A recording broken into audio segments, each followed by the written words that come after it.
Bom dia, gente. Sejam todos bem-vindos. Estamos aqui hoje no dia 26/6 para mais um encontro do nosso grupo de estudos de hipnose ericksoniana. E, gente, vamos lá, vamos lembrar o que a gente fez na sexta-feira passada, o que a gente viu, né? Para a gente seguir aqui o nosso encontro de hoje. Então, bora lá, gente. Deixa eu botar aqui na telinha. Cadê? Ótimo. Deixa eu só ajustar o tamanho. Aí. Tá, então vamos lá, gente. A gente está vendo aqui, a gente está em uma etapa do livro em que o Zweig ele apresenta para a gente 10 componentes, acho que se não me engano são 10, que a gente vai estar utilizando para hipnotizar o outro, né? Vamos lembrar que na hipnose ericksoniana a gente não tem a receita de bolo, a gente tem alguma lista de componentes e a gente vai usando um pouquinho de cada um pouquinho mais de um pouquinho menos de outro, e por aí vai, né? Então vamos lembrar quais são esses 10 componentes que a gente estava vendo, porque a gente ainda não terminou. Então bora lá. Então, primeiro são as questões de padronização da responsividade do outro. A partir daí a gente começa com acessar e desenvolver a capacidade de resposta, especialmente a sinais mínimos. Isso aqui é o coração da indução ericksoniana, é treinar o outro a responder a pequenos sinais de uma inflexão de voz, um gesto e por aí vai. O segundo é orientar a atenção da consciência, né? A gente já sabe, hipnose tem a ver com fazer a pessoa focar em ideias ou em algo, um pensamento, um sentimento, um som, e por aí vai. Guiar as associações, né? Aquele processo das conexões que a gente tem com algo, assim como o processo evocativo. Estabelecer regressão no papel, que é a gente assumir o papel devido dentro do processo hipnótico, ou de pessoa hipnotizada, ou de hipnotista, né? A gente precisa entrar no papel, e se não entrar, a gente está fora de conformidade. O quinto elemento era motivação de acesso. Vamos lembrar que na Ericksoniana a gente conecta sugestões ao motivador da pessoa para ajudar ela a responder, né? E aí a gente vai para a segunda parte. A segunda parte é moldar o comportamento e o contexto contínuo na direção da hipnose. Primeiro a gente tem a ratificação das respostas. Gente, eu não sei se vocês lembram o que é ratificação da resposta, mas ratificação é a gente ficar validando o que a gente está vendo que parece fruto de hipnose.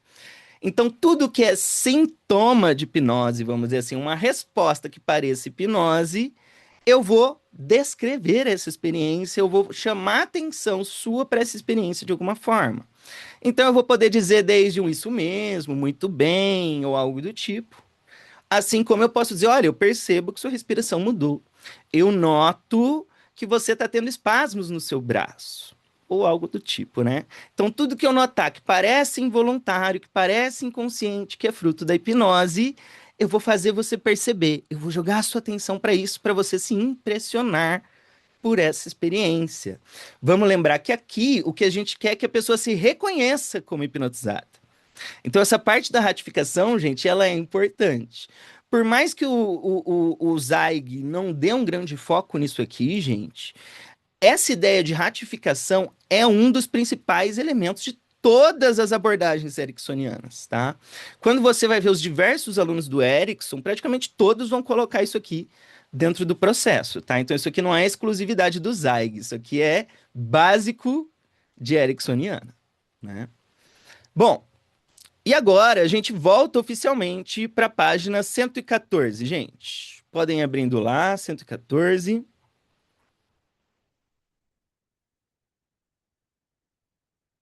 114? É, 114.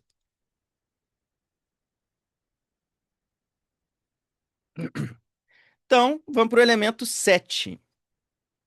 Defina a situação como hipnose. Vocês lembram se a gente chegou a ler esse tópico, gente? Eu acho que não, né? Eu não lembro de ter lido, então vamos ler de novo se eu já li ele. Então, defina a situação como hipnose. Pesquisas experimentais indicam que definir abertamente a situação como hipnose melhora a resposta do sujeito a tarefas hipnóticas subsequentes. Se a situação for definida como hipnose, o sujeito é sutilmente alertado a reagir de forma diferente, ou seja, a responder a nuances e a vivenciar fenômenos avolitivos e dissociativos. Bom, gente, vamos lá. Primeiro, ele está citando uma pessoa aqui, que é o Barber.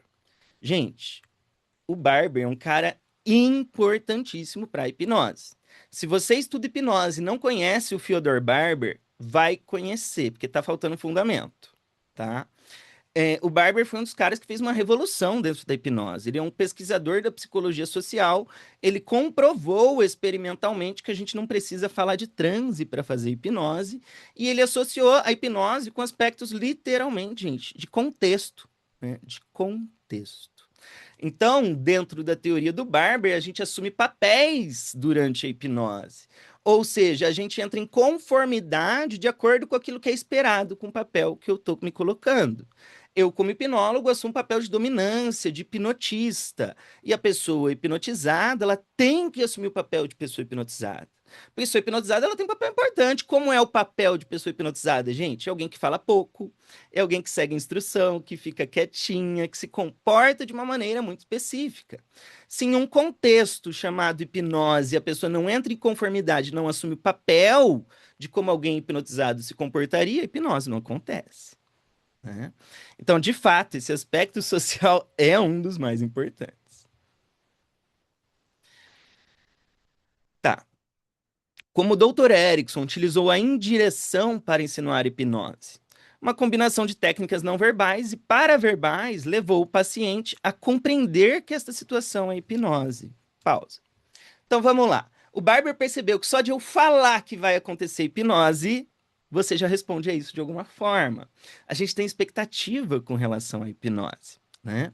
E aí, gente, o que que acontece? Se eu chego e falo assim, agora hipnose vai acontecer. Quando eu falo que a hipnose vai acontecer, eu estou separando no tempo a experiência. Onde não tinha hipnose, agora você se comporta de tal forma. Agora a hipnose acontece. Tornar claro, evidente que a hipnose vai acontecer, deixa mais fácil o processo. O Erickson, gente, ele não tinha a obrigatoriedade de dizer, agora eu vou começar a hipnose com você. Ele não fazia isso. A gente sabe que isso é bom, mas ele não fazia isso. Ele dava é, sugestões de contexto. O contexto ia dizendo para a pessoa que a hipnose ia começar. Então, Erickson, como que ele dizia que a hipnose ia começar, gente? Ele desligava a luz, ele fechava a cortina, ele dizia senta ali, que é a poltrona da hipnose, ele liga um abajur, ele muda o tom de voz, o ritmo da voz. E se você está em um contexto chamado hipnose, eu começo a dar essas dicas de contexto que a hipnose vai acontecer, você entende e se comporta como, por mais que eu não deixe explícito isso. Vamos lá. Lembre-se que o Dr. Erickson podia mudar inesperadamente a cadência, o tom de sua voz para um tom comedido e hipnótico. Ele alterou o locus de sua voz falando com o chão e fez com que sua voz parecesse vir de todos os lugares. Ele se movia de forma lenta e mecânica, imitando o movimento de uma pessoa hipnotizada. Tá. O que ele está falando aqui é que o Erickson, ao hipnotizar alguém, ele dava dicas para você de como se comportar. Então ele acessava o transe, ele se comportava como, e isso era comunicado de forma não verbal. Então, ao hipnotizar, ele já diminuía o tom de voz, o ritmo já ficava mais lento. Ele olhava para baixo. Por que olhar para baixo, gente? A pessoa hipnotizada abaixa a cabeça, né? Então ele falava lento, ele olhava e piscava mais devagar para a pessoa para dar dicas. Olha, é assim que eu quero que você se comporte. Isso é um convite, né? Além de que isso aqui separa contextualmente o antes da hipnose, pós-hipnose e momento da hipnose. É essencial que a situação seja definida como hipnose, seja ela feita de forma aberta ou velada. O paciente precisa apenas ter uma vaga consciência de que a situação é hipnótica. Novamente, por que o Dr. Erickson se daria o trabalho de definir uma situação indiretamente como hipnose, em vez de usar métodos diretos? Essa pergunta aqui é importante, né, gente? Só que já foi respondida lá atrás. Vamos lembrar, gente, que a gente quer treinar a pessoa a reagir a dicas mínimas. Se eu quero treinar ela a reagir a dicas mínimas, eu não vou ser direto, eu vou te dar dica para gerar conformidade, para você reagir a essas dicas, né? Vamos lá. Como anteriormente, conforme indicado, é função do terapeuta ericksoniano promover a responsividade implícita, que é reagir a mínimas dicas. Ao definir a situação indiretamente, o terapeuta realiza duas coisas simultaneamente. Ele oferece a oportunidade de responder a estímulos mínimos, ao mesmo tempo oferece uma definição da situação. E de fato, gente, essa ideia de você ficar treinando a pessoa indiretamente a responder a dicas mínimas, isso deixa muito responsiva a pessoa.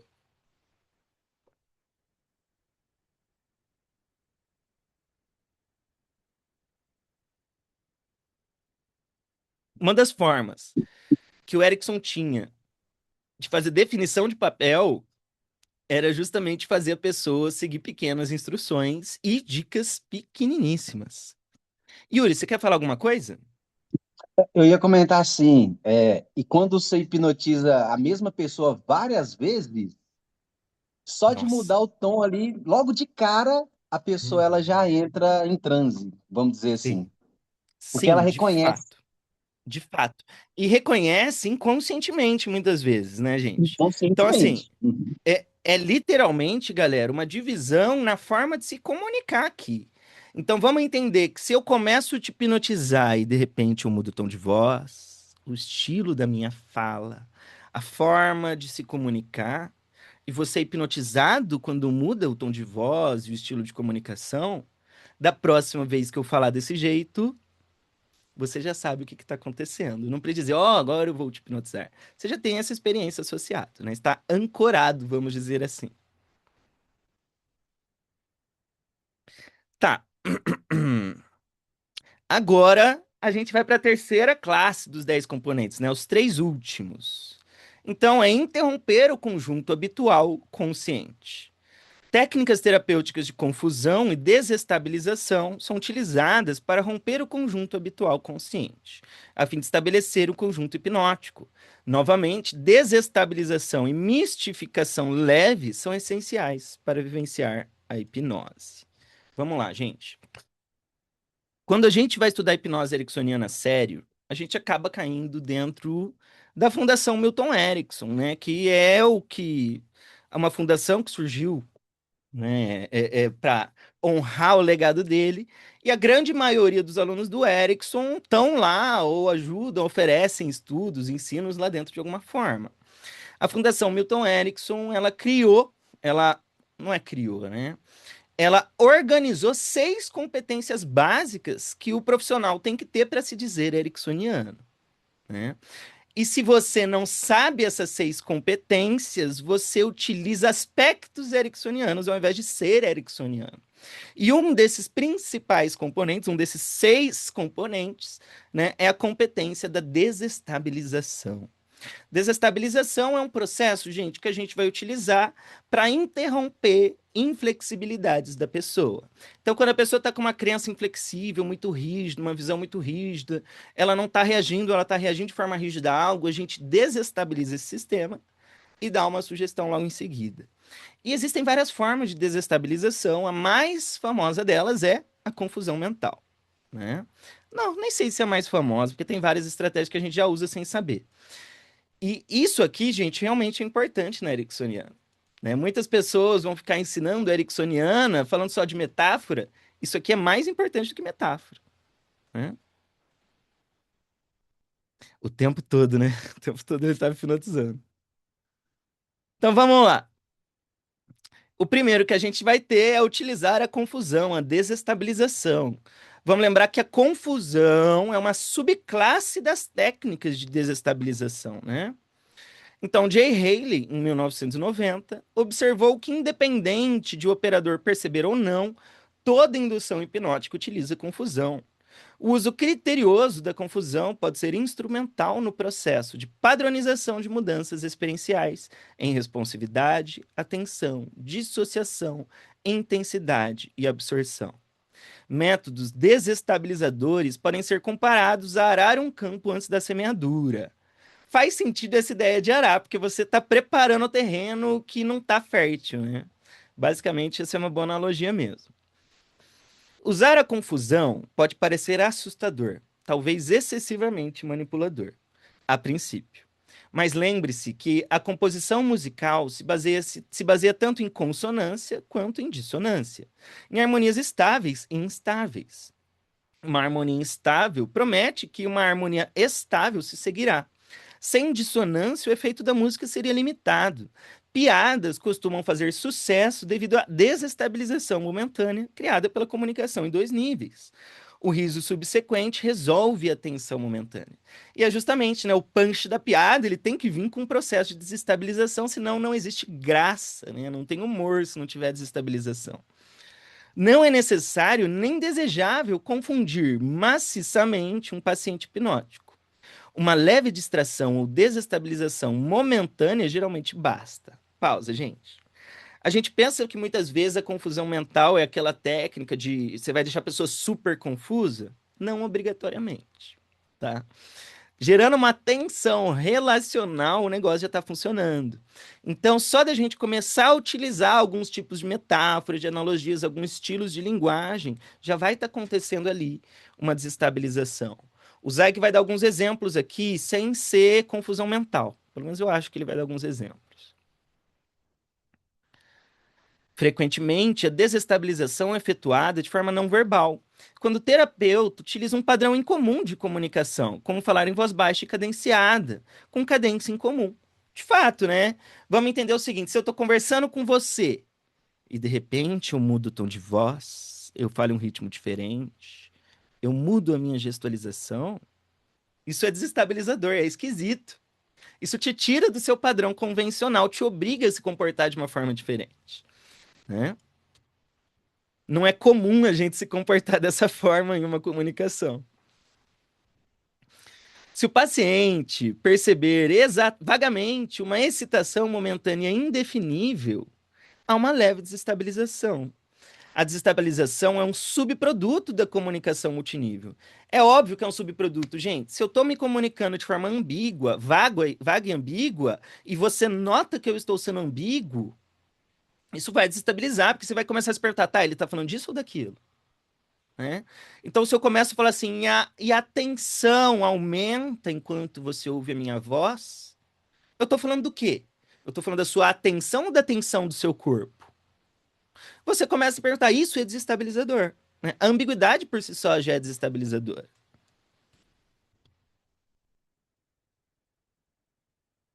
É levemente desestabilizador discernir qual é a mensagem pretendida, a mensagem de nível social ou psicológica. É exatamente o exemplo que eu dei, né? Se eu estou falando da atenção, né? A atenção, isso vai te desestabilizar. Do que eu estou comunicando aqui, né? Qual é a mensagem pretendida com isso quando eu falo para você? O hipnoterapeuta exige respostas incomuns do paciente. Por exemplo, o terapeuta pode pedir ao paciente que levante o braço e, ao mesmo tempo, pedir que ele não levante voluntariamente. É paradoxal, né? É paradoxal, ou seja, se eu peço para o seu braço subir, mas sem você decidir ele subir, como que seu braço vai subir? Se eu começo a falar isso, isso é desestabilizador e vai forçar uma dissociação.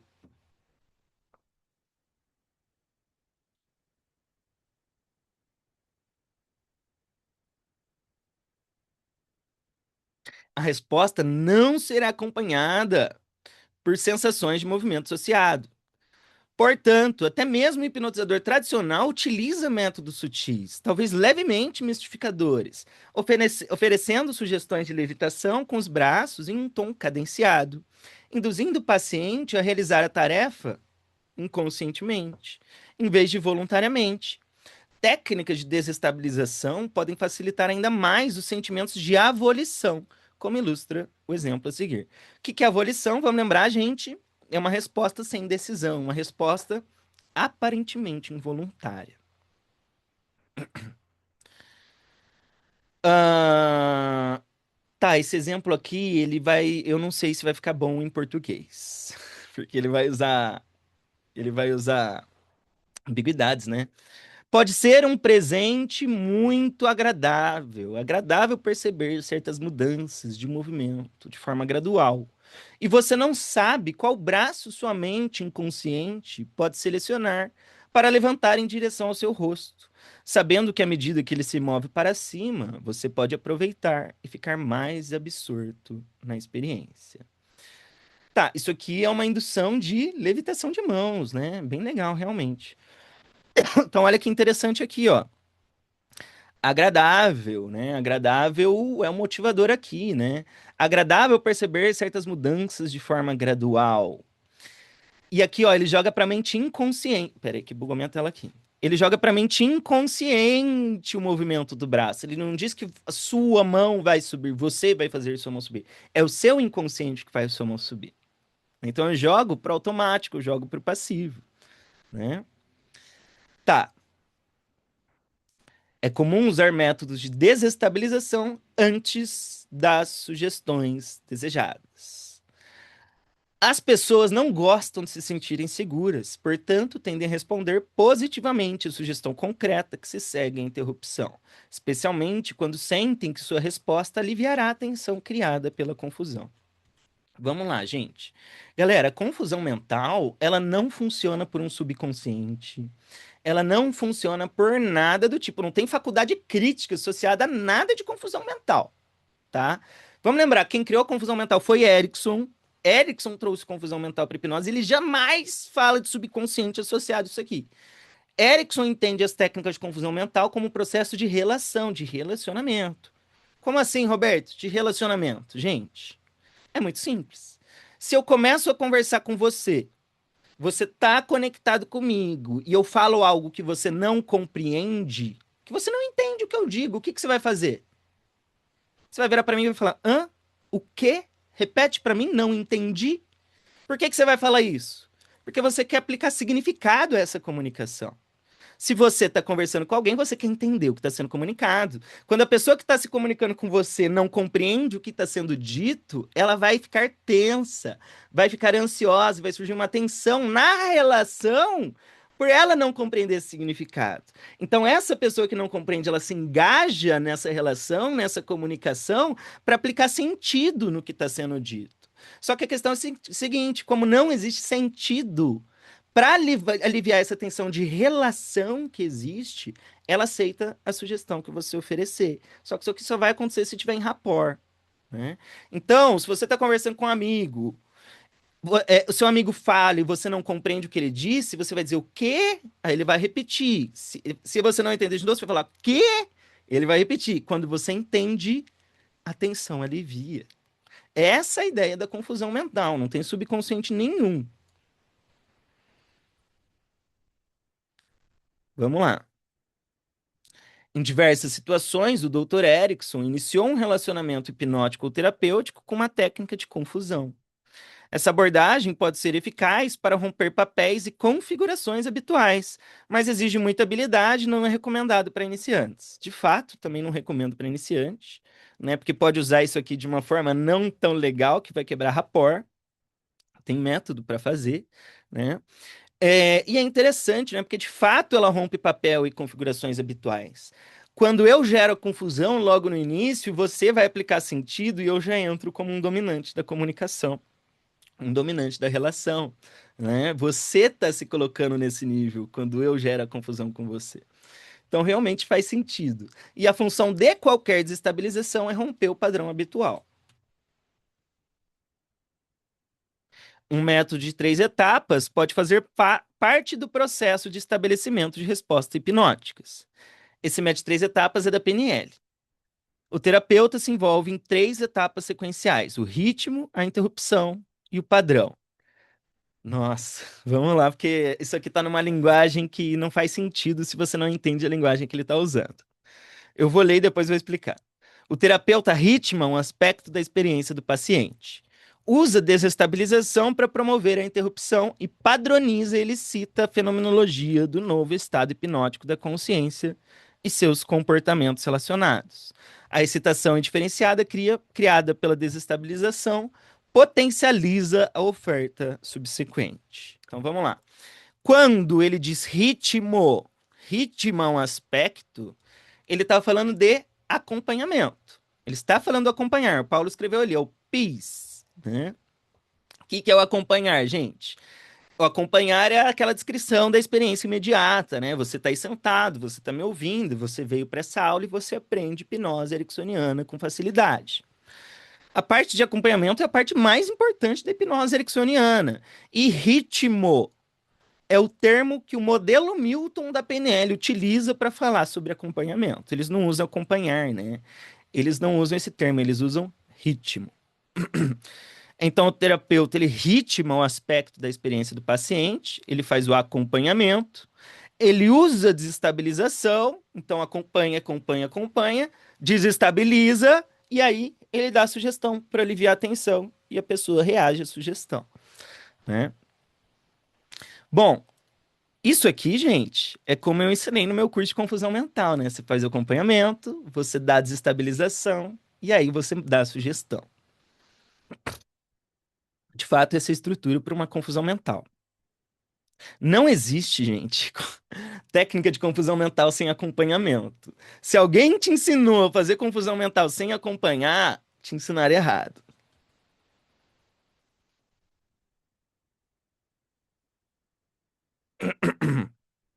Vamos lá. Por exemplo, o hipnoterapeuta que deseja sugerir um foco interno da atenção pode primeiro concordar com o foco externo existente do paciente, né? Justamente, então começa acompanhando o externo, desestabiliza e joga atenção para o interno. Observando objetos no ambiente dos quais o paciente pode se tornar consciente. O terapeuta, então, aplica uma desestabilização leve e, por fim, sugere a resposta alvo de um foco interno. Aqui está um exemplo deste método usando uma indução semi-tradicional de fechamento ocular. Então vamos lá, começa com ritmo, acompanhamento. Ao sentar-se aqui, sim, você está sentado aqui, verdadeiro. Seus pés podem descansar facilmente no chão, verdadeiro. Suas mãos podem descansar levemente no seu colo, verdadeiro. Seus braços podem descansar facilmente ao seu lado, verdadeiro. Sim, sim, sim, sim, sim. Aí vem a desestabilização, a perturbação. E você não precisa colocar peso ou se esforçar para concretizar uma sensação de leveza pela qual você pode estar esperando.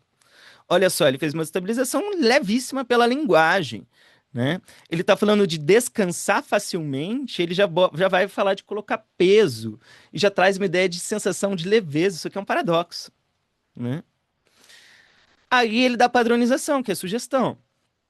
Mas você pode respirar fundo e fechar os olhos para poder entrar, para que sua mente interior possa desenvolver certos sentimentos agradáveis, certos sentimentos de leveza que podem guiá-lo a novas experiências do desenvolvimento de conforto.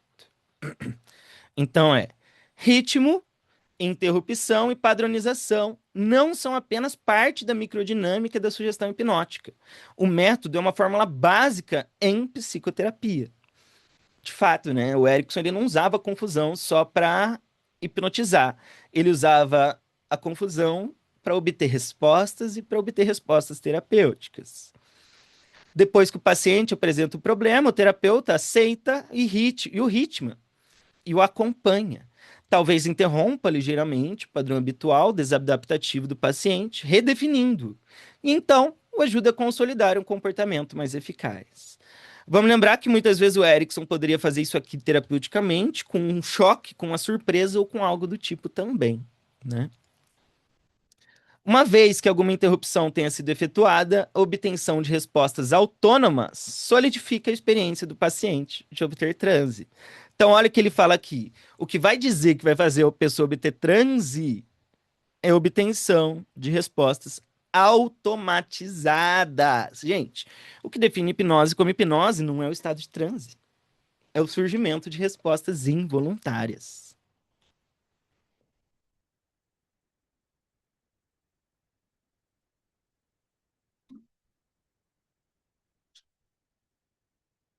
Vamos lá.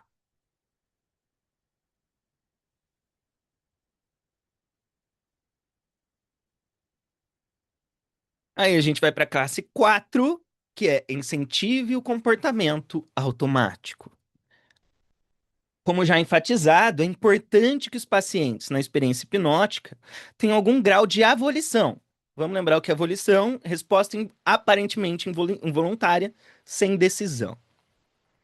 Comumente, esse objetivo de indução é estabelecido de duas maneiras: promovendo alterações perceptivas e promovendo a dissociação. Vamos lá, gente, antes de eu falar. Galera, o que vai fazer eu me identificar como hipnotizado de fato? O que me dá certeza que eu estou hipnotizado? É a presença de fenômenos hipnóticos, gente. Fenômenos hipnóticos. E fenômenos hipnóticos são coisas que, em geral, eu faço sem decisão. Eu não decido sentir frio, eu não decido sentir calor, não decido me sentir bem, não decido me sentir mal, não decido me anestesiar, não decido esquecer o meu nome, eu não decido alucinar e por aí vai. Quando eu gero um fenômeno hipnótico, que são processos de avolição, que são coisas que eu não decido, isso me convence a estar hipnotizado, né? E aí vamos entender que esses fenômenos hipnóticos, em geral, eles vão envolver o quê? Primeiro, uma resposta involuntária, uma mão subindo e descendo involuntariamente, uma anestesia que surge, uma amnésia que acontece, assim como processos mais perceptivos, né? Eu perceber tudo mais distante, eu perder a sensibilidade, eu ter uma experiência de onde minha imaginação vira real, que é a alucinação, e por aí vai. Então, em geral, eu resumo aqui essas duas etapas em fenômenos hipnóticos.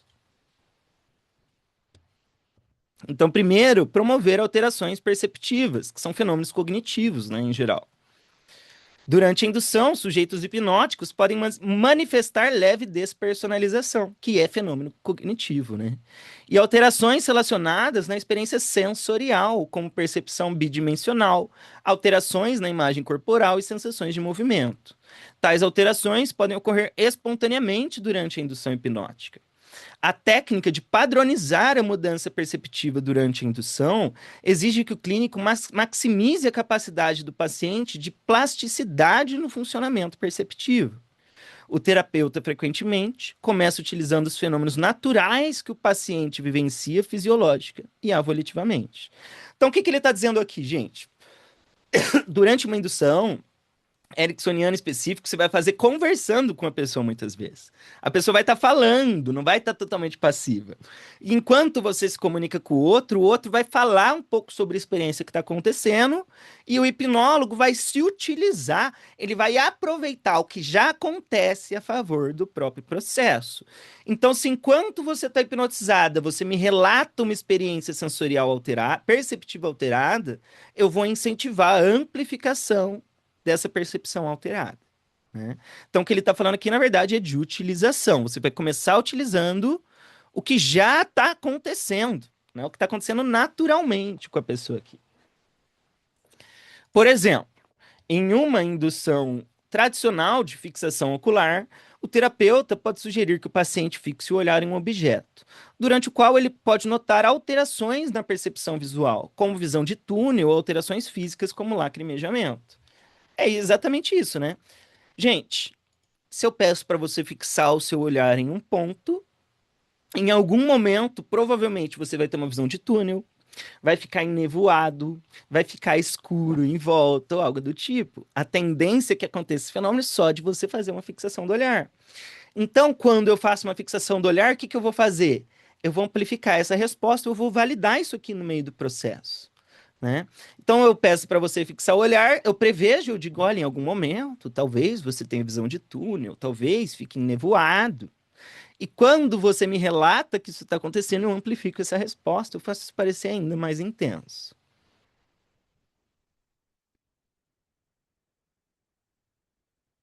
O clínico pode potencializar essas alterações físicas, essas alterações, pressupondo-as antes que ocorram naturalmente, aceitando assim que ocorrem. É isso que eu falei, né? Eu prevejo que vai acontecer. Olha, em algum momento sua visão vai desfocar. Em algum momento você vai ter visão de túnel. Por que que a gente prevê? Porque se eu prevejo isso e acontece, isso traz mais poder para mim. Isso faz você entender. Olha, ele, caramba, ele disse que ia acontecer e aconteceu, né? Muito bom, Paulo. É exatamente isso, gente. Por exemplo, você pode realmente perceber e apreciar a visão de túnel que sua mente interior pode proporcionar. Gente, não é uma mente interior que faz acontecer visão de túnel, não tem subconsciente que faz acontecer visão de túnel. Se você fixa o olhar, a visão de túnel acontece. Só que eu vou usar essa experiência para te convencer, né, para amplificar a hipnose. Vamos dar outro exemplo. James Braid, cara que cunhou o hipnotismo. Ele usava a fixação do olhar. E aí ele dizia assim: em algum momento, seus olhos vão ficando pesados. É como se você quisesse dormir. Gente, por que que ele dizia isso? Porque é óbvio que se eu fixar o meu olhar em um ponto alto, Meu olho vai ficar pesado em algum momento, meu olho cansa. Assim que se eu ficar levantado com o meu braço levantado, ele vai cansar. Se eu fixar o meu olho no alto, vai cansar. Só que se eu falo, olha, seu olho vai ficar pesado, suas pálpebras querem se fechar, parece que eu tô prevendo o que vai acontecer. Mas é óbvio, isso aqui já vai acontecer, né? Eu vou usar isso aqui para te impressionar. Vamos lá. Por exemplo, outras mudanças perceptivas que podem ser utilizadas incluem a experiência de que o contorno dos objetos pode parecer mais nítido. Pode haver distorção da imagem corporal, fazendo com que a cabeça pareça maior ou mais distante dos pés, e pode haver sensações de movimento, como balanço, que na verdade não estão ocorrendo. Alterações perceptivas, sejam sugeridas ou espontâneas, são importantes convencedores para o paciente. Gente, esse termo é muito importante. É para convencer o paciente que ele está tendo experiência hipnótica. Elas demonstram que algo diferente ocorreu e, por implicação, que o paciente está sob influência do estado hipnótico. Alterações perceptivas são uma ratificação interna e velada da mudança, e, como tal, devem ser promovidas pelo clínico.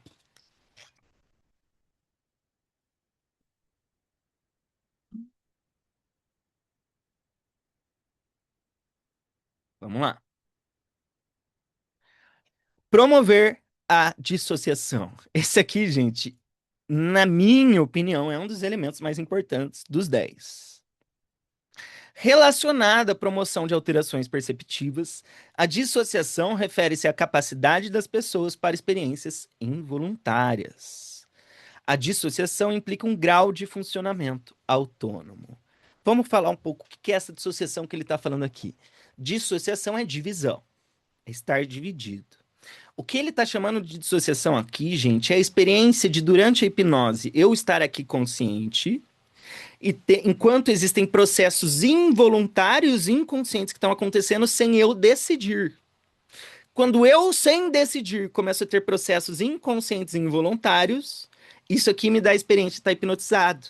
Me dá a experiência de ter um inconsciente agindo, dá a experiência de eu estar hipnotizado, algo do tipo. Então, o que eu quero na hipnose é que surjam processos involuntários, onde eu não estou decidindo que isso aqui aconteça, para isso me convencer de fato que eu estou hipnotizado. Quanto maior essa sensação de avolição, de estar dividido, mais poderoso é a hipnose. Isso tem a ver com perda de controle em algum nível, né? A dissociação implica um grau de funcionamento autônomo, automático. Fenômenos hipnóticos, alterações perceptivas ou respostas hipnóticas devem ocorrer de forma dissociada ou relativamente avolitiva. O cliente dissociado relata que algo simplesmente aconteceu. Isso que ele disse aqui é bem importante, né? A paciente hipnotizado relata que algo simplesmente aconteceu. Isso que o Zweig está falando aqui vem de um dos principais pesquisadores de hipnose do mundo, que é o Stephen J. Lin. O Stephen J. Lin, gente, ele fez uma pesquisa que foi muito importante para a hipnose. Ele entrevistou muitas pessoas e ele descobriu o seguinte: pessoas que relatam de fato terem sido hipnotizadas, elas dizem que as coisas simplesmente aconteceram.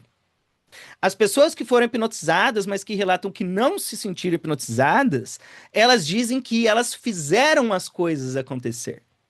Então, olha que interessante, existe uma diferença entre o fazer acontecer e das coisas acontecendo, né? No inglês é a diferença entre o doing e o happening, né? Então, se eu ativamente faço a hipnose acontecer, ou eu tenho a sensação de eu estar ativamente fazendo, eu não tenho a experiência de estar hipnotizado. Eu vou dizer que eu estou hipnotizado quando as coisas simplesmente acontecem, sem que eu decida que isso aqui aconteça. Vamos lá. A dissociação pode ocorrer em um nível mental ou físico. Muitas vezes, um paciente experimenta transe e relata que, em um nível, há uma orientação habitual em relação à realidade, mas em outro nível, há um envolvimento extraordinário na experiência. Por exemplo, em resposta à sugestão. O cliente pode dizer: eu sei que eu estava aqui com você, mas parecia que eu era uma criança na escola. Em uma dissociação física, como a levitação do braço, o sujeito experiencia o membro em movimento como se ele estivesse separado do corpo. Em um dos meus grupos de treinamento, durante um exercício de dupla indução, o que é exercício de dupla indução, gente? São duas pessoas hipnotizando a mesma pessoa, um de cada lado do ouvido da pessoa. Ah, onde dois alunos trabalharam sequencialmente para induzir um outro aluno à experiência de dissociação, o sujeito deu o seguinte relato sobre a alteração perceptiva e dissociação mental e física. Eu recebi algumas respostas. Um dos meus líderes tinha uma voz muito suave e tranquilizadora e foi muito eficaz. Do outro lado, eu vi a outra voz que ia no extremo oposto. Era como se houvesse duas partes que me interessassem. Era como se meu rosto não estivesse em simetria. Uma metade estava meio profunda e relaxada e outra metade não. Era como se meu ouvido estivesse entonizado com uma única voz. Então eu soube que meus olhos estavam fechados, mas também era como se ele estivesse, se esse olho estivesse aberto. Foi curioso, ambos disseram que viam assimetria no meu rosto. Alguns pacientes têm uma reação negativa de dissociação. Outro participante do seminário relatou. Pausa. De fato, tem gente que não se sente bem com resposta dissociativa. Só que hipnose tem muito a ver com isso, né? Hipnose tem tudo a ver com dissociação. Uma coisa que me distraiu foram as observações comportamentais quando o hipnotizador apontou para o tremor dos olhos durante o meu período hipnótico. Eu conseguia me visualizar fazendo isso e não conseguia acreditar. Eu pensei, eu tô fora de controle, agora por que que eu não consigo controlar o meu corpo? Não gostei da visualização que tive, então me vi resistindo a esse tipo de estado. Eu me permitia então me envolver em afirmações em relação às quais me sentia positivo, afirmações que me permitiam ter poder. Então, olha que interessante. Começaram a fazer ele ter a sensação de perda de controle, ele não lidou bem com isso. Como este relatório ilustra, monitorar as respostas do paciente é de fundamental importância. Cabe ao aluno ou terapeuta observar que a ratificação do tremor palpebral e as dissociações concomitantes eram desconfortáveis para o cliente. Justamente por isso que tem que ser feito sob medida, né? O terapeuta poderia ter notado a tensão do cliente, a alteração da frequência respiratória e os movimentos de resistência.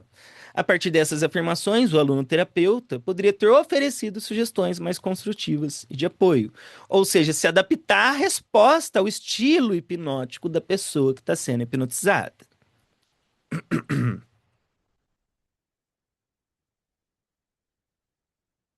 Um exemplo de dissociação espontânea ocorreu durante uma das minhas primeiras visitas ao Dr. Erickson.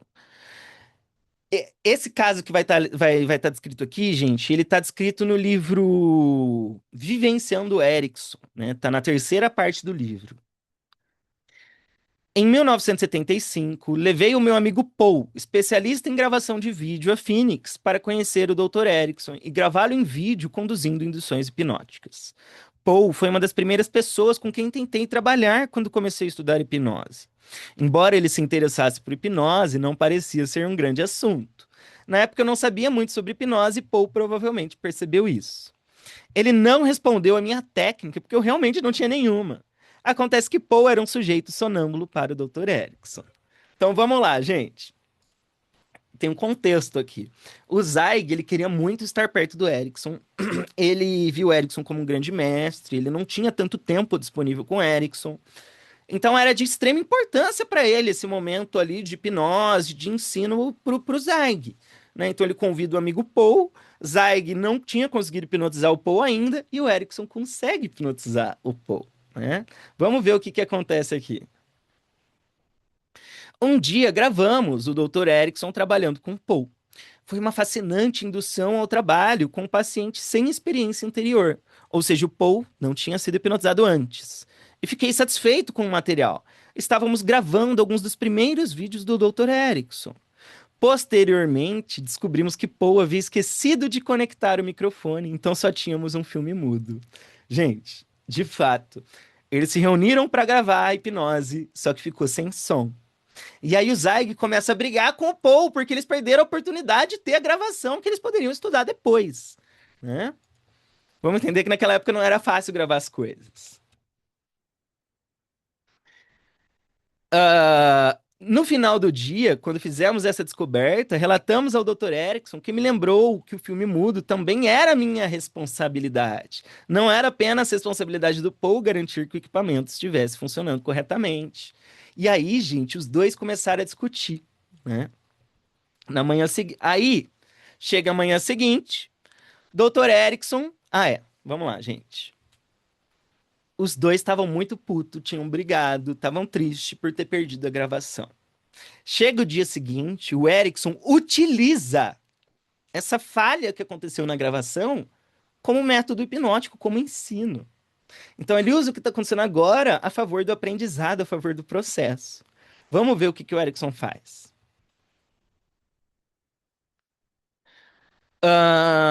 Paul estava sendo. Ah, é. Na manhã seguinte, Dr. Erickson me instruiu a colocar aquele filme mudo. Ou seja, bota ali na TV aquele filme mudo. Ligue o monitor e passei a fita. Liguei o monitor e passei a fita de vídeo que tínhamos gravado no dia anterior. Paul estava sentado na cadeira do paciente. O Dr. Erickson olhou para o Paul com expectativa. Paul olhou para o filme mudo. Dr. Erickson olhou para Paul com expectativa. Paul olhou fixamente para o filme mudo, dando a deixa para o doutor. Gente, isso aqui é algo muito interessante.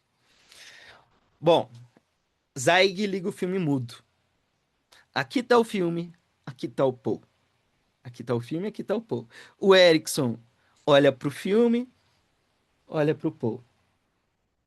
Olha pro filme, olha pro Paul. O que que ele tá dizendo pro Paul? O que que é isso aqui? Ele tá dizendo assim, ó, reaja que nem o filme. É assim que eu quero que você reaja. O Erickson, ele não deu sugestão verbal nenhuma, ele só fez assim, ó. Ele olhou pra um e pra outro, dizendo assim, cara, eu quero que você entre em transe agora. Ele deu uma sugestão não verbal pro Paul aqui. O que que acontece quando o Erickson faz isso? Vamos ver. Rapidamente, com o comportamento expectante do Dr. Erickson, Paul entrou em transe. Gente, isso aqui mostra como a hipnose ericksoniana pode ser super rápido, o que foi instantâneo. Não teve indução nenhuma aqui. Não teve sugestão. Tem muita gente que fica assim, ah, a hipnose ericksoniana é lenta. Não, isso aqui aconteceu em 3 segundos, 5 segundos. Olha para um, olha para a TV, olha para o Paul, olha para a TV, olha para o Paul. E aí? E aí? Quando? Quando? O Paul entra em transe. Hipnose ericksoniana não é lenta. Exatamente, exatamente. Na verdade, ele não estava nem ensinando Isaías, ele já sabia. Ele já sabia, o Paul já sabia entrar em transe, ele tinha entrado no dia anterior. O que o Erickson estava fazendo era dar dicas mínimas. Era isso que o Erickson estava dando, gente. Ele estava dando dicas mínimas, não verbais, para o Paul responder. Era isso que o Erickson estava fazendo. Então, eu te insinuo, olha, o que eu quero é que você faça isso aqui, ó. E aí, quando? A pessoa entra sozinha.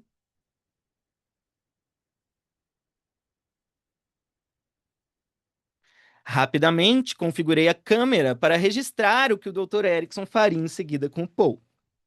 Quando terminei, Paul se levantou da cadeira, atravessou a sala mecanicamente, ou seja, o Paul estava em transe, gente. O Paul em transe, levantou da cadeira, atravessou a sala mecanicamente com a mão direita, sua mão dominante, segurada catalepticamente contra o flanco. Paul foi até o equipamento do vídeo com a mão esquerda, verificou se tudo estava conectado corretamente, especialmente a entrada do microfone.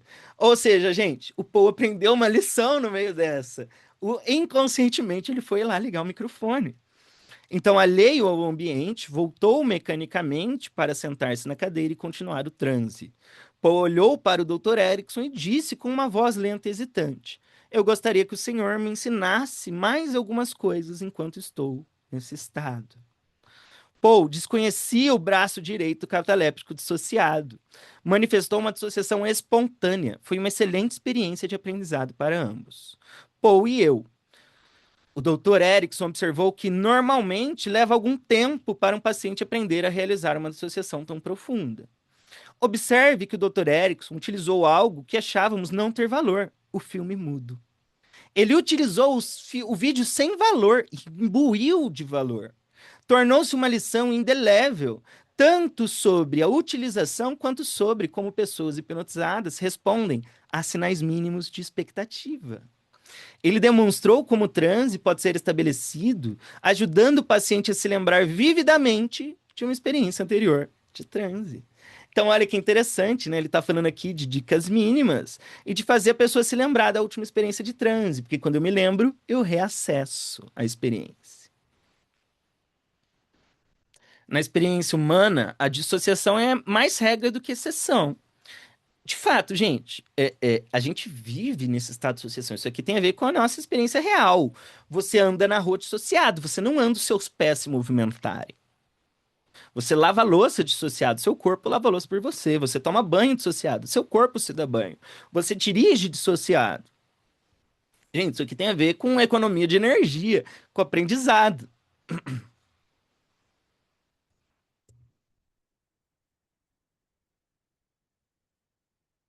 O comportamento automático ocorre quando dirigimos um carro, sonhamos acordado ou lemos um livro. A dissociação é a parte integrante da vida. Na hipnose, no entanto, a dissociação é destilada e serve a um propósito estratégico. Um propósito comum da dissociação na hipnose é a criação de fenômenos hipnóticos, que podem ajudar a convencer o paciente de sua responsividade, além de servir como recursos terapêuticos. Tá, então vamos lá. São os fenômenos hipnóticos que ajudam a convencer o cliente que ele está respondendo e também serve como solução.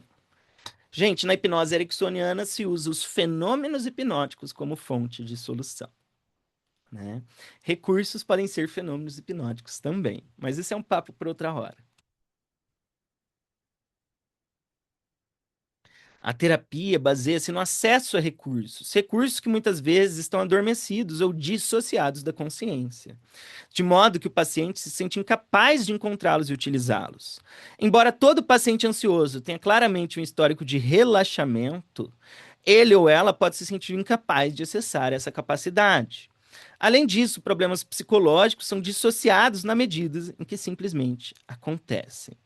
Então, vamos lá, já vou trazer algumas ideias aqui. Ele deu o exemplo da pessoa ansiosa saber relaxar. Esse é um raciocínio clássico ericksoniano. A pessoa que fuma há 30, 40 anos, ela tem experiência enorme de não fumar. É inevitável. Alguém que fuma há 40 anos já teve que entrar num ônibus. Você não fuma dentro do ônibus. Ele tem experiência de ficar horas sem não fumar. Ele já pegou avião. Você não fuma em aeroporto. Essa pessoa, com certeza, já passou muitas horas sem fumar. A questão é que essa pessoa não tem acesso a esse potencial de não fumar disponível a todo momento, né? A pessoa depressiva, ela tem experiências de não depressão. E por aí vai. Então, de fato, esse raciocínio aqui faz todo sentido em um contexto ericksoniano, né? Aí ele diz que os problemas psicológicos, na medida, simplesmente acontecem. De fato, gente, a pessoa está vindo na terapia porque ela não tem controle da resposta. Porque as coisas acontecem sozinhas. Se ela tivesse controle, ela não iria na terapia. Transtorno dissociativo de identidade ou fuga são exemplos de dissociação extrema. Uma fobia ou depressão pode envolver menos dissociação, e problemas familiares ainda menos dissociação. No entanto, todos os problemas psicológicos, em certa medida, contêm um elemento de dissociação. Gente, é óbvio, né? Ai, Roberto, eu quero emagrecer, mas não consigo. Eu tô em casa, quando eu vejo, eu já tô comendo um monte de doce. Eu pisquei o olho e tô comendo doce. Isso é uma dissociação.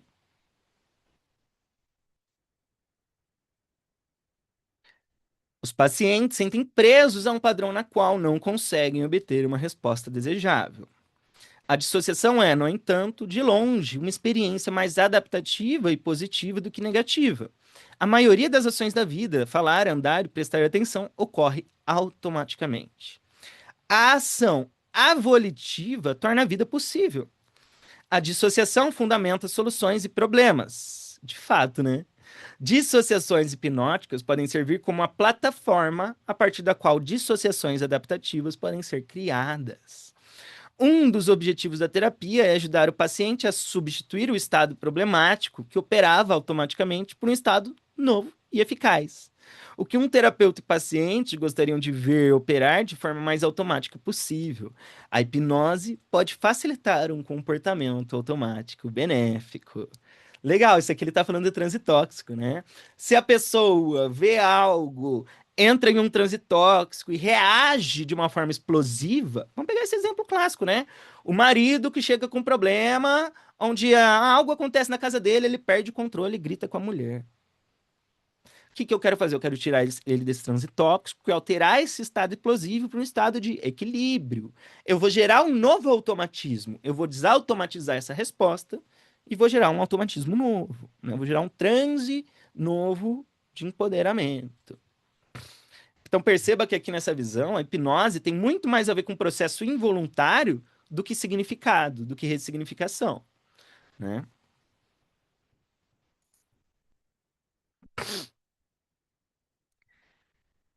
Uma técnica comum para induzir a dissociação atribui certas funções à mente consciente e outra à mente inconsciente. Tá, gente, isso aqui é importante, tá? Essa ideia de gerar dissociação, ela foi sistematizada por vários dos alunos de Erickson. E aí surge uma estratégia padrão que a gente utiliza dentro de praticamente todas as induções ericksonianas, que é você forçar uma divisão verbal. É óbvio que isso não para aqui no que eu vou falar, mas isso é uma estratégia que a gente vai estar usando. Então a gente vai dizer assim: enquanto conscientemente você já tentou resolver o seu problema e não conseguiu, o seu inconsciente acha soluções. Enquanto conscientemente você ouve minha voz, o seu inconsciente te relaxa. Então o que que a gente vai fazer? Tudo que é problema, limitação, tudo que acontece agora, eu jogo para a consciência. Tudo que é involuntário, tudo que é solução, tudo que é fenômeno hipnótico, eu jogo pro inconsciente, pro passivo, pro involuntário. Então, eu não digo você relaxa, porque você não decide relaxar. Eu digo, enquanto você me ouve, seu inconsciente te relaxa. Ou seja, você não precisa forçar o relaxamento. O relaxamento acontece inconscientemente, acontece no involuntário. Então, tudo que for involuntário que eu quero gerar, eu jogo para o inconsciente. Tudo que é limitação, eu jogo para a consciência. E aí, nas induções ericksonianas, é comum a gente ficar fazendo esse ping-pong, né? Enquanto conscientemente você já tentou resolver esse problema e não conseguiu, seu inconsciente te leva num transe para te ajudar a achar soluções. Conscientemente, você ouve minha voz, mas é o seu inconsciente que te relaxa agora. Enquanto conscientemente você pode ouvir os sons da rua ou perceber os pensamentos que passam na sua cabeça agora, o seu inconsciente, sei lá, pode te relaxar ainda mais ou fazer você sentir mais seguro ou encontra soluções ou qualquer coisa do tipo. Então vamos lá. O terapeuta pode dizer: sua mente consciente pode pensar nos ruídos do ambiente, mas sua mente inconsciente pode gostar de desenvolver conforto. Afirmações de dissociação como essa são uma parte comum da linguagem da hipnose. Sim, gente. Esse padrão que eu falei aqui da divisão consciente-inconsciente, esse ping-pong, isso é um dos padrões hipnóticos mais importantes existentes, tá? Muitas pessoas pensam em padrão de linguagem, ficam presos ao modelo Milton, mas isso aqui é muito mais importante como padrão de linguagem do que qualquer padrão do modelo Milton, tá? O Paulo Chizini falou ali, ó, o livro do John, que estudamos antes, tem muitos exemplos disso. Sim. O Paulo está falando do livro Training Trances, né? Multilevel Communication, que é um livro do John Overdorf. No livro do John Overdorf, ele faz explicitamente essa ideia de divisão. Vou dar outros exemplos, né? No Hipnose Centrada na Solução de Problemas, no Raízes Profundas do Bill, ele também faz essa divisão. Né? No livro The Answer Within, do Stephen Langton e da Carol Langton, eles também colocam a ideia de divisão igualzinho. Então, sabendo que vários ericksonianos modelaram Erickson de forma diferente, essa ideia de divisão é quase que consenso na maioria das modelagens, tá? Isso aqui realmente é muito importante. Uma gramática incomum é usada para facilitar uma resposta automática. Quando ocorrem respostas dissociadas, elas convencem o paciente. Opa, peraí. Quando ocorrem respostas dissociadas, elas convencem o paciente de que um transe está em andamento, de que algo significativamente diferente está acontecendo. Apesar da universalidade da dissociação, cada paciente tem o seu próprio estilo particular de realizá-la. Cabe ao hipnoterapeuta Determinar e utilizar o estilo de dissociação de cada paciente. Muito bom. Tem pessoas que vão ter limitações na dissociação. Vai ter limitação, dissociação mais cognitiva, mais de corpo, e por aí vai, né? Muito bom, gente. E aqui a gente termina esses 10 componentes da indução ericksoniana. Vamos lembrar que esses 10 componentes que o Zeg traz, eu vou estar usando um pouco mais de um pouco mais de outro, um pouquinho aqui, um pouco mais acolá, mas não tem tanto específico que eu vou usar de um ou de outro. Vai depender do meu estilo de hipnotizar e do estilo de resposta hipnótica de cada pessoa, né? Por isso que a gente não vai ter receita de bolo aqui. Por que usar os 10 princípios da indução? Os 10 princípios de indução promovem a fenomenologia hipnótica. Então, esse é o primeiro ponto, né? Isso aqui ajuda o fenômeno a acontecer. Que permite o paciente rotular o seu estado como hipnótico, faz a pessoa se perceber como hipnotizada. Além disso, são reunidos em uma tática projetada para ter um efeito abrangente sobre o paciente. Qual é o efeito desejado? Todos os princípios visam uma única coisa: a cooperação. Em última análise, o propósito da indução é simplesmente ajudar o paciente a cooperar na resolução do seu problema. A indução hipnose é uma indução de um estado de resposta cooperativa. Tá, isso que ele está trazendo aqui já é uma. Que termo que eu posso usar aqui? Ele já está levando para outros níveis o que ele falou, porque não é algo tão óbvio. Todos esses elementos ericksonianos, eles são elementos que vão convencer que o outro está reagindo bem, que vão aumentar esse engajamento, essa cooperação. Então, quando a gente vê, por exemplo, essa simples ideia de divisão, isso aqui já reduz a resistência. Isso aqui já aumenta a cooperação. Por quê? Você não vai precisar forçar a coisa a acontecer. Né? Da mesma forma, quando eu tenho a ideia de permissão, por exemplo, olha, você pode pensar nos sons do ambiente, você pode ter pensamentos, você pode continuar ouvindo minha voz o tempo todo, ou não. Isso gera cooperação. Porque se eu estou falando algo que não corresponde com a sua expectativa, que não corresponde com a sua experiência, isso quebra o vínculo e diminui a cooperação. Todas as estratégias ericksonianas têm a ver com esse convencimento e com jogar para o passivo, para o automático as respostas, para aumentar essa conformidade, literalmente essa cooperação com o cliente, né? A gente, utilizar a utilização, né, que frase esquisita, a gente está fazendo o outro cooperar sem que ele perceba que a gente está usando o que ele está trazendo para que ele coopere cada vez mais.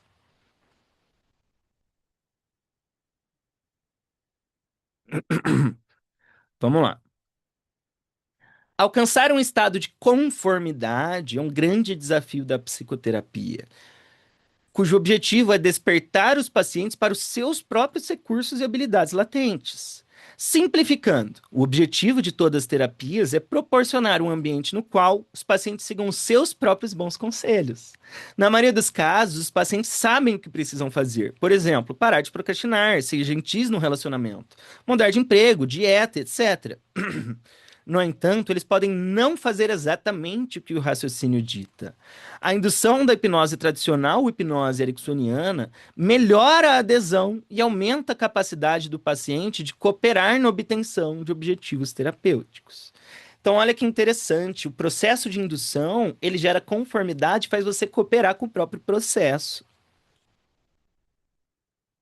Tomemos, por exemplo, o vício em tabaco. Terapeutas que simplesmente dizem aos fumantes: você não terá mais vontade de fumar, não devem esperar uma alta taxa de sucesso. No entanto, mesmo sugestões tão simples, quando dadas após uma indução bem-sucedida, terão algum sucesso. Métodos mais avançados podem ser ainda mais eficazes para evocar os potenciais do paciente e alcançar uma terapia eficaz.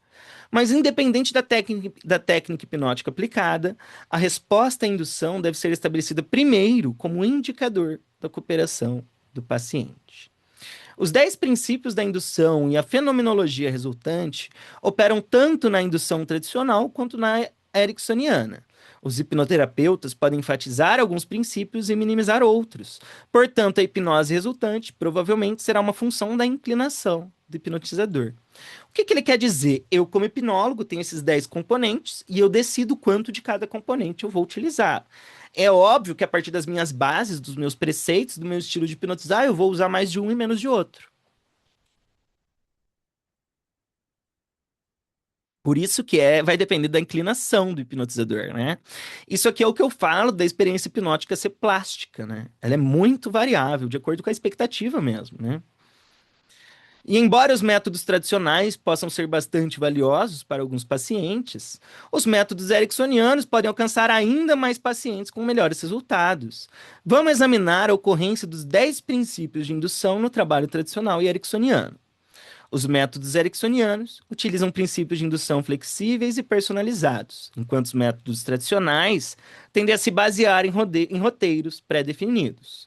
Uma das principais vantagens de usar princípios em vez de um roteiro pré-definido é que isso permite ao terapeuta acomodar as diferenças individuais. Nos modelos tradicionais, a tendência é que o paciente se adapte ao terapeuta. Os terapeutas ericksonianos se esforçam para adaptar ao paciente, né? Então, eu comunico, eu vejo como você reage. Se você reage, a partir da sua resposta, eu me adapto e modifico o meu estilo de comunicação, a estratégia hipnótica que eu estou usando com você.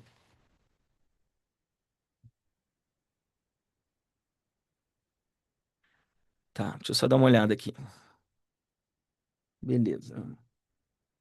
Tá, gente, eu vou pedir 30 segundinhos, eu volto bem rapidinho, aguenta aí. Rapidão, gente.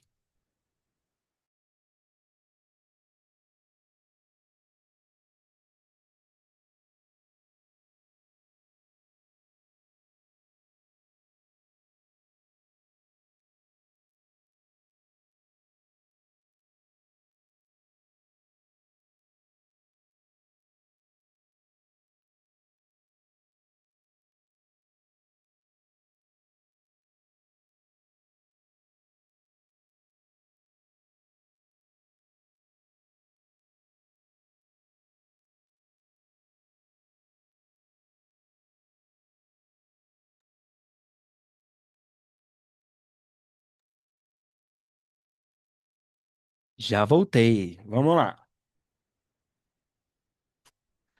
Princípios de indução em ação. A primeira indução tradicional que aprendi foi um procedimento físico. Para começar, o paciente segurava uma moeda na mão fechada, com a palma da mão voltada para baixo e o polegar estendido. Aprendi essa indução com roteiro na pós-graduação. Na época, eu morava em uma casa grande, com muitos colegas de quarto, e eu os alinhava na sala de estar como um grupo. Gente, como que é essa indução que ele está falando aqui? Esse é um método bem antigo, bem clássico, né? Faz a galera segurar uma moeda assim, né, com o dedão do lado, mais a palma da mão aqui assim. E aí você vai fazendo indução, em algum momento a mão da pessoa fica frouxa e a moeda cai. Quando a moeda cai, teoricamente a pessoa estaria hipnotizada. Essa é a ideia aqui dessa indução. Paul era um deles, cada um com uma moeda, e fiz minha apresentação. Ninguém deixou a moeda cair. Sem me deixar abater, continuei os meus estudos. Dois dos meus colegas de quarto acabaram visitando o Dr. Erickson e se mostraram pacientes receptivos. Paulo, pode entrar. Tem uma indução parecida para a pessoa ter sonho lúcido. Assim, a Ah, pessoa é? dorme com o braço de pé, ficando consciente quando o braço vai cair. Aí ela entra em sonho lúcido. Nunca tinha ouvido falar dessa. Legal, faz sentido, porque o estado seria o mesmo, né? Vamos lá.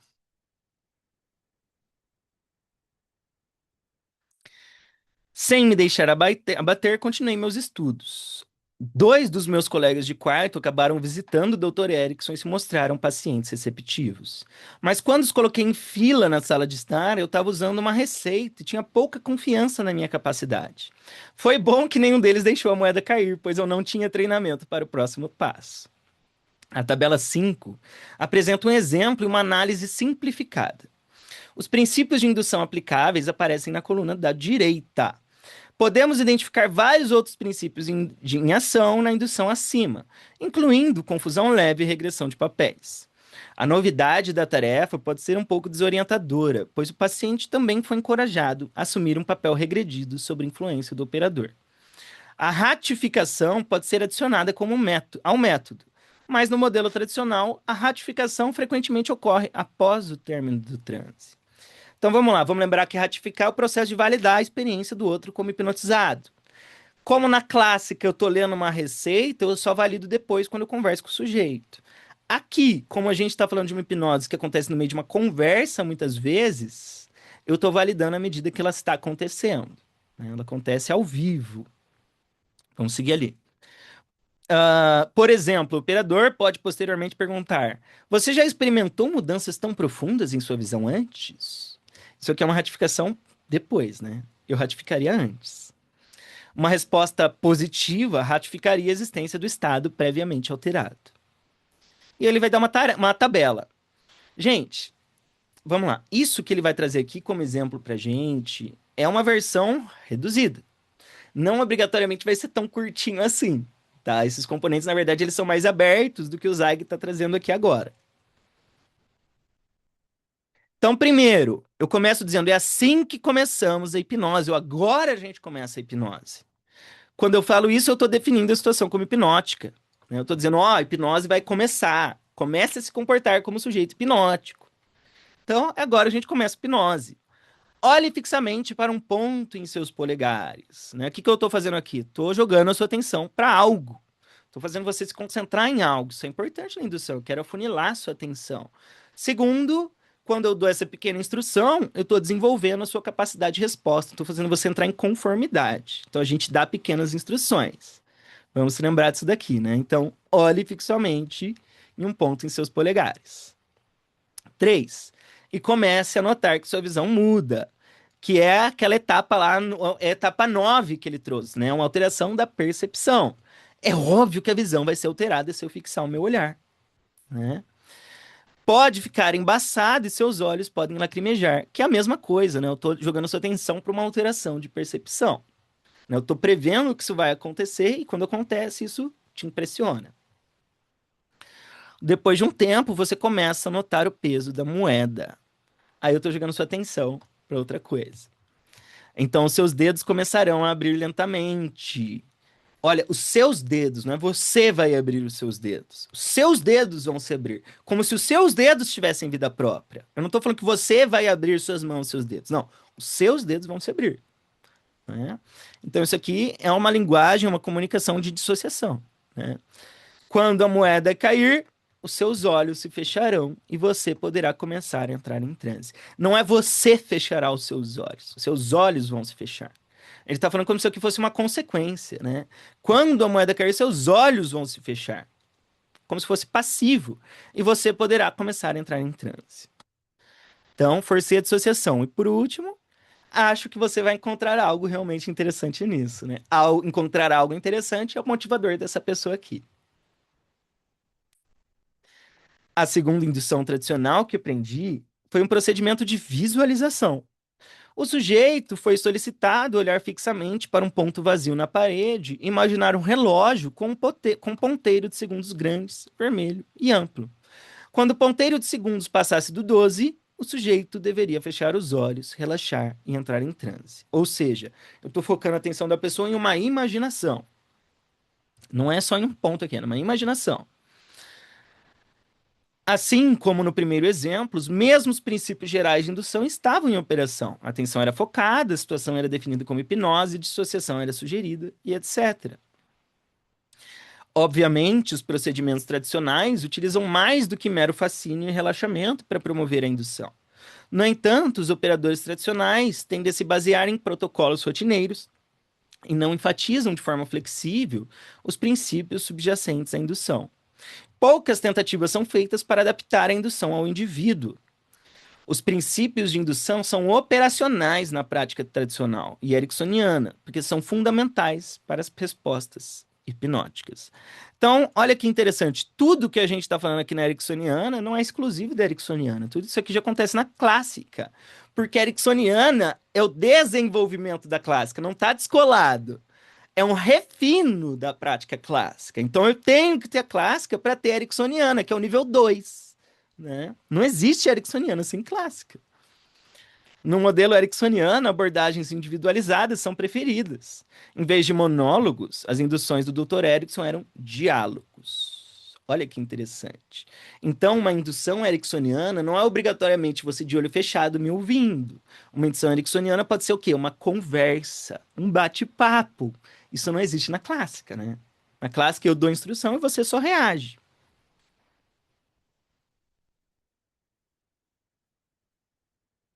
O paciente interagia e não era apenas o receptor passivo de sugestões. No entanto, às vezes o doutor Erickson realizava indução sem nenhuma palavra. Tá, de fato, muitas vezes o Erickson fez induções sem nenhuma palavra em segundos, né? Exemplo clássico, aquela demonstração dele que ele fez ali na América Central lá, em que ele fez uma demonstração, uma palestra inteira sobre hipnose com pantomimes, com gestos, né? Ele chegou lá para dar palestra, não tinha tradutor, então não fazia sentido ele dar uma palestra que ninguém ia entender. A galera falava espanhol, ele falava inglês, então ele deu uma palestra sem usar linguagem, ele hipnotizou só com um gesto, né? É, E a primeira indução que ele fez para demonstrar aconteceu em 10 segundos, ultra rápido. Ele fez o falso aperto de o toque ambíguo. E aí tem gente que vira e fala para mim assim: "Ah, Roberto, indução ericksoniana é lenta". Não é? Não obrigatoriamente. A pessoa que fala isso não sabe o que está falando. Tá. Eu não vou ler esse próximo trechinho. Ele vai contar como que o Zweig encontrou o Erickson pela primeira vez, né?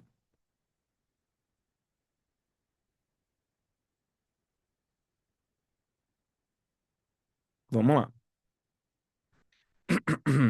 O uso de princípios de indução em vez de técnicas tradicionais apresentam vantagens. O terapeuta pode enfatizar princípios de indução que sejam mais propícios ao desenvolvimento do transe em um paciente específico. Se, por exemplo, o paciente se beneficiaria de alterações perceptivas, sugestões adicionais podem ser oferecidas.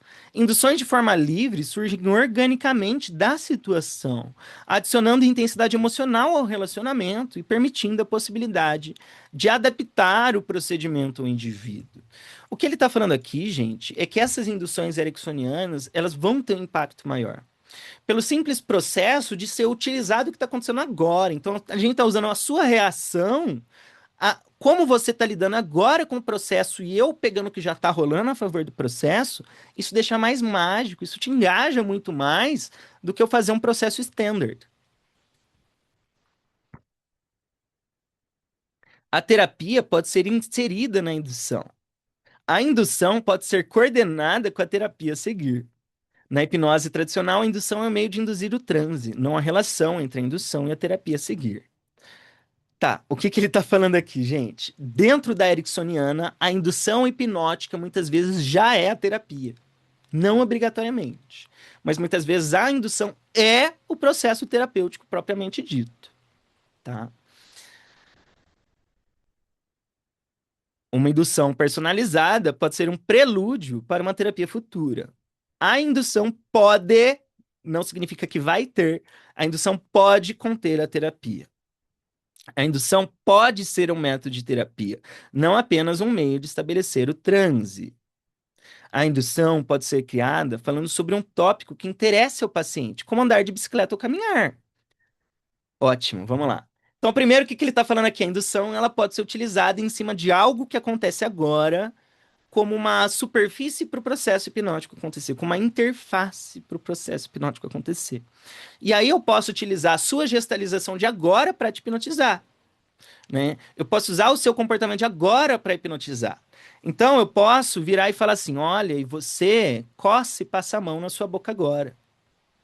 Enquanto sua mão toca a sua boca, e você sente a sensação da sua mão, você pode relaxar involuntariamente. E você me olha na câmera e se pergunta se eu tô falando isso com você enquanto eu tô falando aqui agora. Isso é sinal que você pode relaxar ainda mais. Então eu posso usar a gestualização de quem está me assistindo e o comportamento de quem está me assistindo para hipnotizar essa pessoa, né? Eu estava acompanhando uma pessoa que está aqui no chat. E o que que acontece? Gente, você pode usar qualquer coisa como uma interface para o processo da indução ericksoniana, né? E isso traz muita criatividade ao processo. Até mesmo uma tarefa corriqueira, como entrar em uma sala, pode ser usada como padrão de indução. Olha que loucura, gente. O entrar em uma sala pode servir como indução. O terapeuta simplesmente usa o tópico como um contexto social em torno dos temas, do qual temas em princípios de indução são intercalados. O roteiro fictício a seguir mostra como princípios de indução podem ser moldados como um método de indução livre. Talvez a terapia a seguir tenha algo a ver com entrar em uma sala. Mas eu vou deixar para depois essa tabela aqui. Muito bom, gente. Muito bom, muito bom. Deixa eu parar de gravar aqui.